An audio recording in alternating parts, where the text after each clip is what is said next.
नमस्कार। आज की इस चर्चा में आपका स्वागत है। सोहम एक प्रकार से सर्वांग संपूर्ण है कि एक ऐसा बीज है, एक ऐसा मंत्र है जिसके माध्यम से हम जीवन की सभी स्तरों पर यानी भौतिक, आध्यात्मिक सभी स्तरों पर पूर्णता को उपलब्ध हो सकते हैं। और सबसे बड़ी बात यह है कि ये स्वतः हर समय संपन्न हो रहा है, इसलिए जीवन का आधार है ये। और जब आधार को ही हम साध लेंगे, जड़ों को संभाल लेंगे, तो वृक्ष तो अपने आप ही संभल जाएगा। इसलिए आज हम ये समझने का प्रयास करेंगे कि सोहम के विषय में, जिसके विषय में हमने चर्चा की, बहुत सारे उसके गूढ़ गोपनीय रहस्यों के विषय में, कि कैसे उसके एक एक बीज सो और हम हमारे जीवन को प्रभावित करते हैं, हमारी आध्यात्मिक यात्रा, हमारी साधना को किस प्रकार से प्रभावित करते हैं, कैसे वो शरीरगत ऊर्जाओं का और तत्वों का आंदोलन करते हैं और उसके माध्यम से हम अपने अभीष्ट लक्ष्य की प्राप्ति करते हैं। आज हम समझने का प्रयास करेंगे कि क्या सोहम के माध्यम से भौतिक जीवन में भी पूर्णता पाई जा सकती है। आध्यात्मिक जीवन तो हमने समझा, बट भौतिक जीवन में क्या हो सकता है इससे, तो उसको समझने का प्रयास करेंगे और बहुत सरल शब्दों में। तो वास्तव में सोहम और कुछ नहीं है, या हमसा और कुछ नहीं है, वो आती जाती श्वास से होने वाली ध्वनि है। और जब ये श्वास प्रश्वास होता है तो इसमें जो मूल तत्व शरीर ग्रहण करता है, स्टोर कर लेता है, उसे कहते हैं, या उसमें सर्कुलेट करता है शरीर में, उसे कहते हैं प्राण, life force energy, bio energy. ये जो प्राण है, ये अपने आप में वो ऊर्जा है जिसको हम किसी भी रूप में मैनिफेस्ट कर सकते हैं और करते हैं। हमारे शरीर के अंग कार्य करते हैं तो वो अलग अलग प्रकार के इनपुट पे अलग अलग प्रकार से आउटपुट जनरेट करते हैं। लीवर कुछ काम करता है, किडनी कुछ काम करती है, हार्ट कुछ काम करता है, और ये सभी प्रकार से ये जो प्राण ऊर्जा है इन सबको संबल देती है। ऐसे ही जब ये प्राण ऊर्जा हमारे विभिन्न तत्वों को चक्रों में प्रभावित करती है और उनके माध्यम से उन शरीर के तत्वों को मजबूत करती है, जैसे कि हमने जाना था अनाहत चक्र जहां पर है वहां लंग्स है और वायु आती जाती है। पेट में जहां मणिपुर चक्र है वहां पर आते हैं और उसमें डाइजेशन होता है, और उसके लिए फूड जब आता जाता है तो उसके अंदर से रसों को निकाल लिया जाता है, और आंच है वो अग्नि है। इसी प्रकार से हमने जाना था कि नीचे गोनेड्स में वहां पर हम बाथरूम जाते हैं या यूरिन पास करते हैं, तो ऐसे में जल वहां पर गतिशील होता है। गले में विशुद्ध चक्र है और वहां पर शब्द हम बोलते हैं, तो आकाश तत्व वहां से संबंधित है।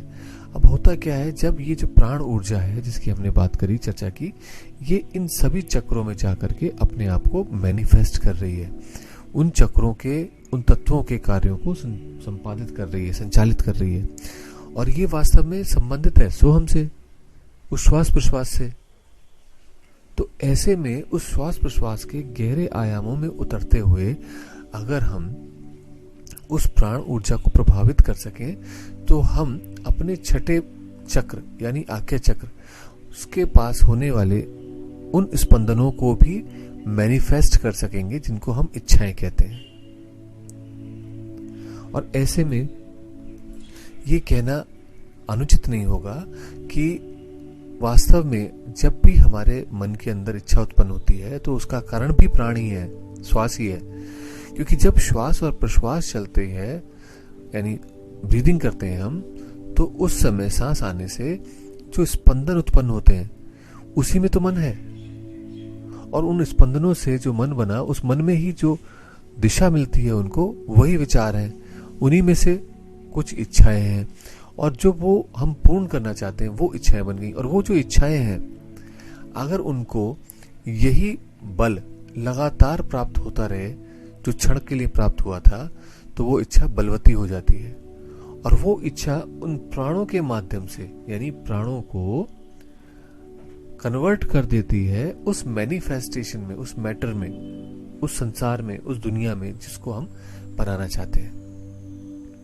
तो अगर आप देखें तो ये बिल्कुल एक रासायनिक सूत्र जैसा है, केमिकल इक्वेशन जैसा है कि एक तरफ आपकी इच्छा है जो उत्प्रेरक है, जो कि कैटलाइजर है आपके प्राण शक्ति को परिवर्तित करने के लिए एक प्रकार के मैनिफेस्टेशन में, जिसे आपकी इच्छा देखना चाहती थी या करना चाहती थी।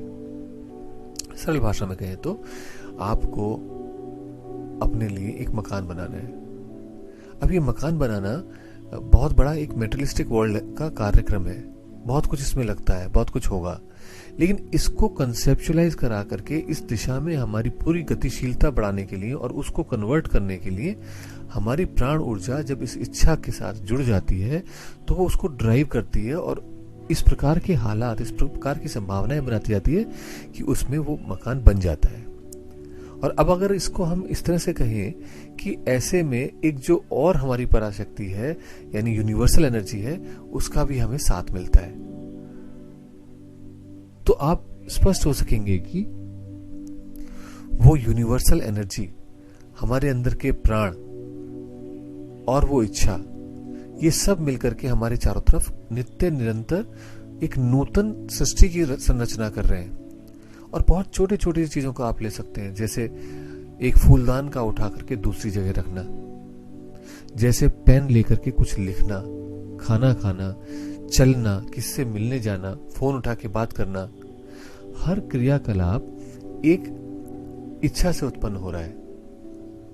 और ये छोटे छोटे हैं, लेकिन जो बड़ी इच्छाएं हैं हमारी, जिनकी हम पूर्ति करना चाहते हैं, उसके लिए हमें उस प्राण ऊर्जा को भी उतना सक्षम करना पड़ेगा कि वो भी हमारे लिए बिल्कुल ऐसा ही हो जाए, सिर्फ फोन उठा के बात करना। और हमारी ऊर्जा उन इच्छाओं की पूर्ति के लिए यदि पूरी नहीं भी है तो यूनिवर्स की ऊर्जा को इनवाइट करना, जिसके माध्यम से वो जो इच्छा उत्पन्न हुई थी उस इच्छा को वो यूनिवर्सल ऊर्जा पूर्ण कर सके, और वो भी हमारी प्राण शक्ति के और हमारी इच्छाओं के अनुरूप। आप मानेंगे और जानते भी हैं कि ब्रह्मांड अपने आप में, उसमें सभी कुछ उपलब्ध है। इसी में नवग्रह है जो कि एक जाल बुनते हैं जिसके माध्यम से कुछ भी संभव हो पाता है।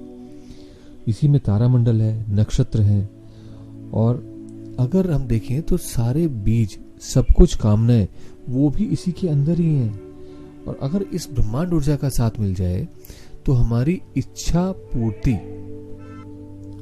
असंभव नहीं रह जाएगी। तो समझिए कि इच्छा हमारी प्राण शक्ति के साथ मिलकर के इच्छा शक्ति बन जाती है, और उस इच्छा शक्ति को जब ब्रह्मांडीय ऊर्जा का साथ मिल जाता है तो वो आराम से सहज रूप में नेचुरल वे में जो समय लगता है वो समय लगते हुए वो इच्छा पूरी होने लग जाती है। तो अब इसको किस प्रकार से हम अपने जीवन में कर सकते हैं? एक ऐसा गोपनीय प्रयोग, एक ऐसा रहस्य जो आपको चमत्कृत कर देगा, मतलब जिसको आप करना प्रारंभ करेंगे तो पहली बार से ही अनुकूलता आपको मिलने लगेगी। बहुत ही सरल और सहज प्रयोग है ये। आप किसी भी एक आसन में स्थिर होकर के बैठ जाएं। पद्मासन, सिद्धासन, सुखासन अनुकूल रहते हैं, वज्रासन भी कर सकते हैं। रीढ़ की हड्डी को स्थिर रखें, सीधी रखेंगे आप, और उसके बाद एक बार ताली बजाते हुए दोनों हथेलियों को टकरा करके रब करेंगे, रगड़िए उनको। उनमें थोड़ा सा आपको गर्माहट सी महसूस होगी, ऊर्जा जागृत होने लगेगी। और जब ऊर्जा जागृत हो जाएगी तो उसके बाद नाक देखिए, कौन सी नाक से श्वास प्रश्वास आपका चल रहा है। जिस भी तरफ की नाक चल रही हो उसी तरफ का आपको हाथ लेना है, और उस हाथ को अपने कंधे के पास ऊपर की तरफ हथेली को खोल देना है, और दूसरे हाथ को अपनी नाभि को कवर करते हुए रख लीजिए। अब कुछ श्वास प्रश्वास कीजिए सो हम।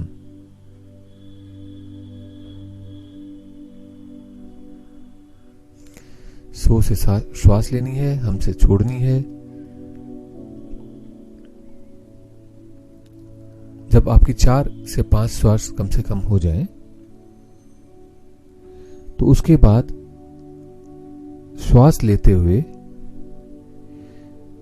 अनुभव कीजिए कि वो आपकी इच्छा आपको दिखाई दे कि पूरी हो चुकी है, वो वैसा जैसा आप चाहते हैं वैसा दिखने लगे आपको। और आनंदित होइए इनहेल करते हुए, खुश होइए कि वो इच्छा पूरी होती हुई दिख गई।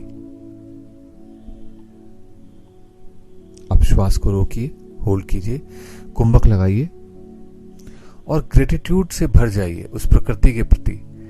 थैंक यू करिए उस ईश्वर का, उस देवी का, जिसने इस इच्छा को संपूर्ण किया।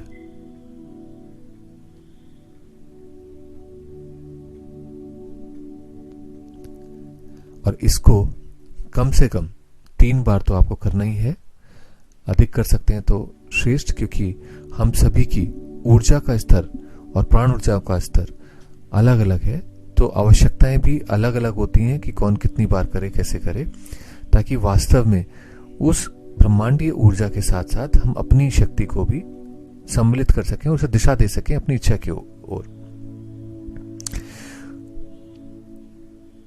किसी भी प्रकार से एक श्रेष्ठ इच्छा को ही इसके माध्यम से आप करने का प्रयास करें।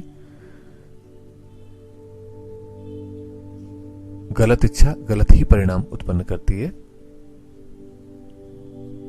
थोड़ा सा ध्यान रखें। और जब पहली बार इसको करेंगे आप, तो तभी अनुभव कर सकेंगे कि किस प्रकार से आपके अंदर एक प्रफुल्लता, एक कॉन्फिडेंस सा आने लगता है कि ये होने वाला है, ये हो जाएगा। और फिर धीरे धीरे धीरे धीरे वो ऊर्जा अपने आप ही वो रास्ते निकालने लगती है उस ब्रह्मांड में, वो संभावनाएं उत्पन्न होने लग जाती हैं, प्रोबेबिलिटी बनने लग जाती हैं, जिसके माध्यम से हमारी इच्छा पूर्ण हो सके। बहुत पावरफुल प्रयोग है ये और बहुत सरल है, कोई भी कर सकता है, इसके लिए किसी दीक्षा की भी आवश्यकता नहीं। तो इसको करके देखिए और जीवन की इतनी विशालता और इतनी धन्यता को अनुभव कीजिए। आज के लिए इतना ही। नमस्कार।